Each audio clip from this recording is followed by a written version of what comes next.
Alhamdulillahi Rabbil Alameen. Allahumma salli ala Muhammadin wa ala alihi wa sahbihi wa sallam. One of the ways that we can test the truthfulness or the veracity of any message or any claim to revelation is by examining the life and the behavior of the person who claims to carry the message. In this case, of course, we're going to look at the life of the Prophet Muhammad. May God's peace and blessings be upon him.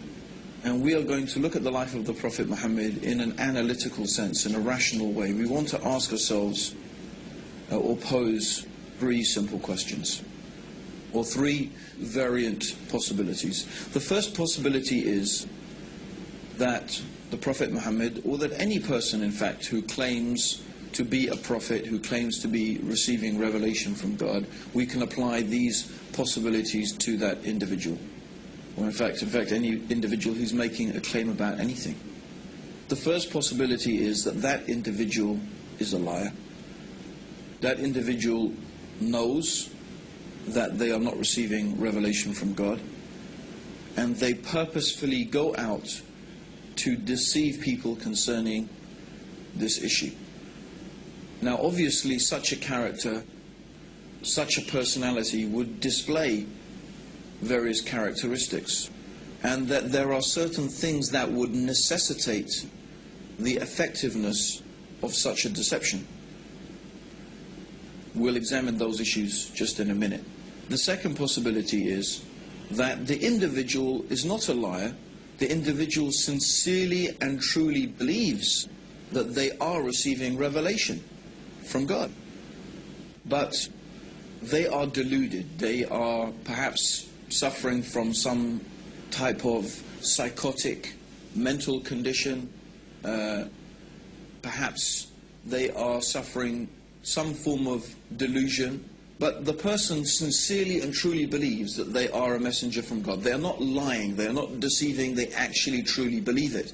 And such an individual will also display certain characteristics, certain attributes, certain ways of behaving.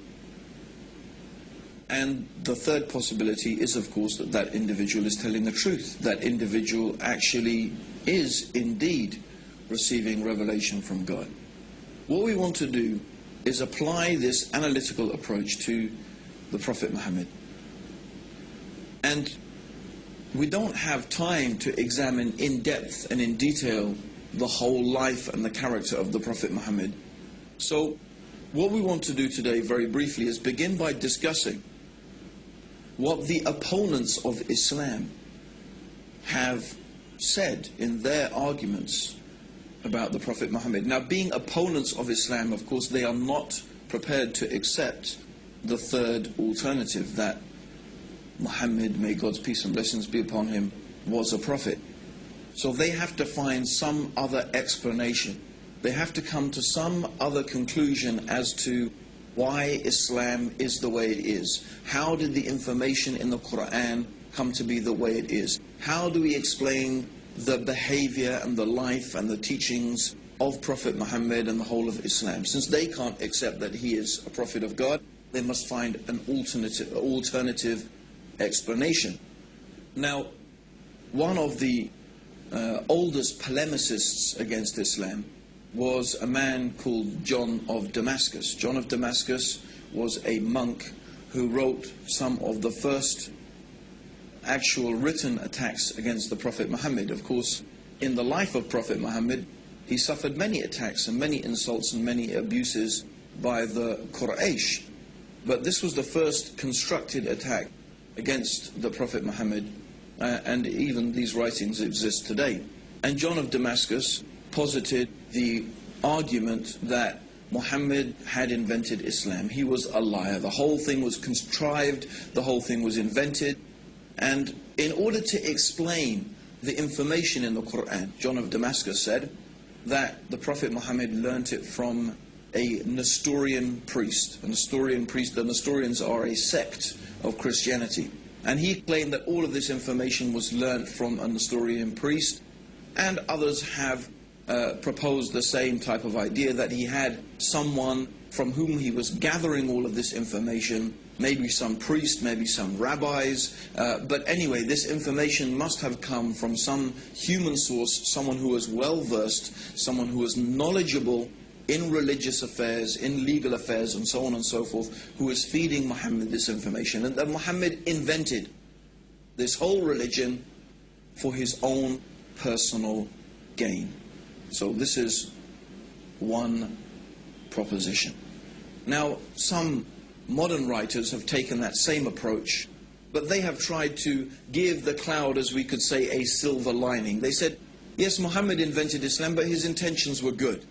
He invented it because he found his people in such a bad condition that he wanted to improve their condition, and he decided that monotheism and removing them from idolatry was the best path to their reformation.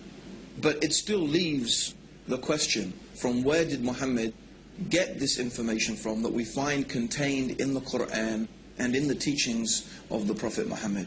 It still leaves us with the position that he must have lied, he must have invented it, he must have got that information from somewhere. So this is one particular group of writers have gone down this line. And they obviously will not accept that the Prophet Muhammad is a messenger from God. The other group has taken a different approach.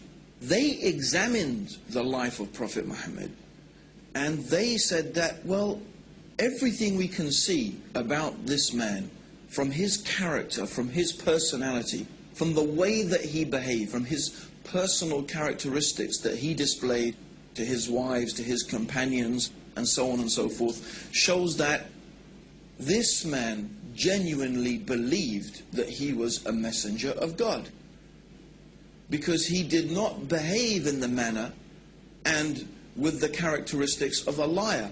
In fact, as we have previously mentioned, he was known amongst his people for his truthfulness, his trustworthiness, and his honesty. One of the nicknames that the pagan Arabs had given to Prophet Muhammad before he claimed prophethood was Al-Amin, and Al-Amin means in Arabic the truthful and the trustworthy. He was well known amongst them for his honesty, his truthfulness in his dealings, and his sincerity. And these characteristics the Prophet Muhammad continued to display throughout all of his life. And so they said, well, the Prophet Muhammad manifested this apparent and obvious sincerity and truthfulness. We don't find duplicity in his character. We don't find deceitfulness in his character. So they said, no, we cannot accept that the Prophet Muhammad was a liar. Therefore, we believe that he was deluded. He was suffering from some psychotic condition, some form of epilepsy, some neurosis that made him believe that he was a prophet, but he was a very sincere individual, although concerning the issue of being a prophet of God, of course, we don't accept that. This is what they claim. Therefore, they explain the life of Prophet Muhammad, and they explain him by saying that he was suffering some type of delusion. Now, what is interesting is when we bring both of these two ways of describing or explanation for the life of Prophet Muhammad together, when we bring them together, we are left with a problem. And the problem is this, is these two different ways of examining the